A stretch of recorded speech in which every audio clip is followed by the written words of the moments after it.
নতুন ভূমি অপরাধ প্রতিরোধ ও প্রতিকার আইন 2023 পাস হয়েছে। এই আইনের আন্ডারে কি এখন আমি দখল পুনরুদ্ধার করতে পারবো?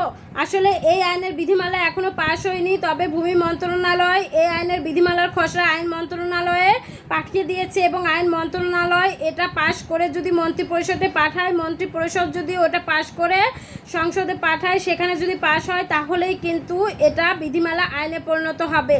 সুতরাং আপনি যদি এখন কোনো জমি বেদখল হয়ে থাকেন জমি থেকে এবং এই দখলটা পুনরুদ্ধারের জন্য যদি নতুন ভূমি অপরাধ প্রতিরোধ ও প্রতিকার আইন 2023-এর আন্ডারে মামলা করতে চান তাহলে কিন্তু মামলা করতে পারবেন।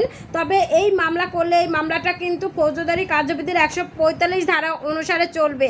আর আপনি যদি অনেক দিন যাবৎ বেদখল থাকেন তার মানে তাহলে কিন্তু আপনি 145 ধারা অনুসারে ওই সম্পত্তির দখল আর ফিরে পাবেন না, কারণ 145 ধারায় দখল ফিরে পেতে হলে বেদখল হওয়ার 2 মাসের মধ্যেই